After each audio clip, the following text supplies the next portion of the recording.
For more on this, I'm joined from Washington, D.C. by Daniel Di Martino, fellow at the Manhattan Institute. Daniel, it's a pleasure to have you on the show. Thank you so much for joining us this evening.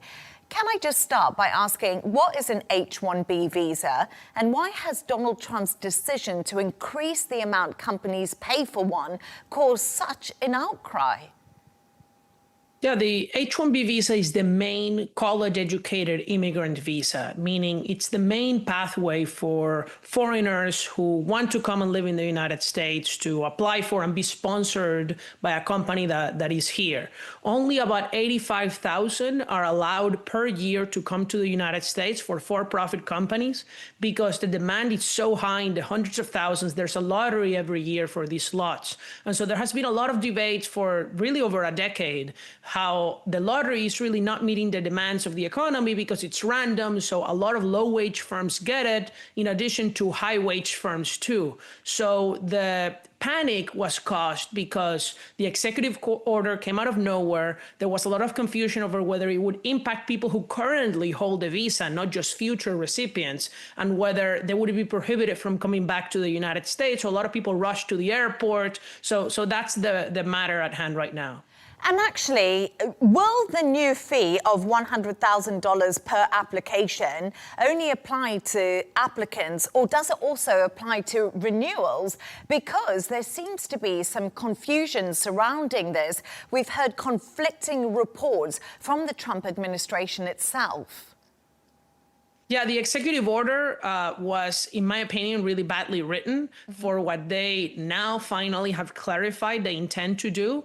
The $100,000 fee does not apply to renewals or extensions or people who are inside the country. Really, even if they tried to apply it as they wish to new visa, H-1B visa applications, they're going to have a really hard time for people who are already in the country because the U.S. Immigration and Nationality Act is very clear that you cannot just create a $100,000 fee for people who are in the country. Now, the State Department may get away with a travel ban for people who are outside the country who have not been issued visas, on telling them they can't come unless they pay this amount. But for most of the people who get the H-1B visa who are international students, there's probably going to be a lawsuit that's going to strike down the $100,000 fee for people inside the country. And Daniel, which companies and countries will most be affected by this very change that we're seeing? Will it be Indian companies who were the biggest beneficiary to this visa for many years?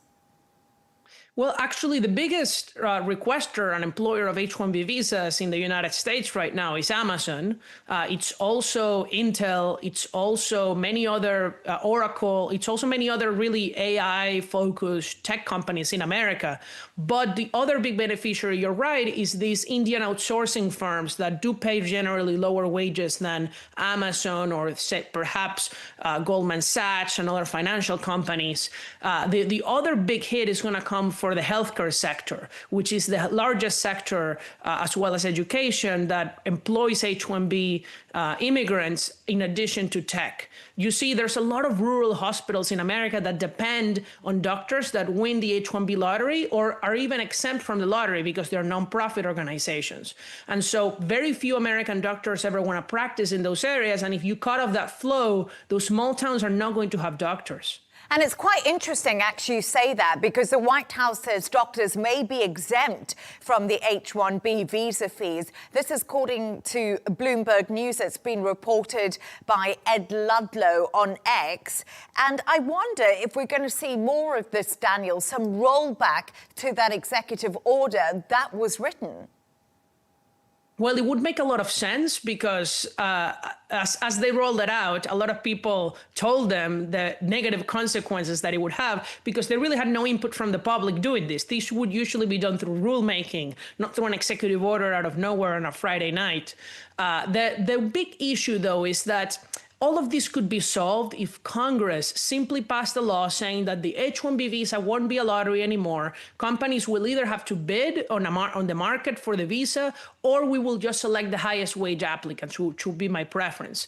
Otherwise, what you're going to do is you're just going to encourage companies that are not going to want to pay the $100,000 to open a subsidiary in Canada, to open even a subsidiary in India, and then try to transfer those workers to America through another visa called the L1. They're going to be able to trick the system, or they're just going to create jobs abroad. And that's obviously not the goal of the U.S. immigration system. And India has slammed the move, warning of humanitarian consequences. But Daniel, what are the real-life repercussions of this decision by the Trump administration when it comes to the H-1B visa? Well, I don't think that the U.S. government should be concerned of the humanitarian consequences in India of their own immigration policy. The goal of U.S. immigration policy should be to put the U.S. national interest first. My concern with the limitations on H-1B visas is that the evidence is very clear that they help companies innovate, that they help companies grow. We wouldn't have Silicon Valley today if we didn't have an H-1B visa since the 90s, because so many people, including Elon Musk, including Jensen Huang, the CEO of NVIDIA, even Melania Trump, the First Lady of the United States, came to America on H-1B visas. America would be a much different, poorer, and probably worse country without this immigration pathway, which is not perfect, as I mentioned, but the consequences would be dire for innovation in the long run if this program were to stop existing. Daniel Di Martino, it's been brilliant to have your analysis on the show. Thank you for joining us.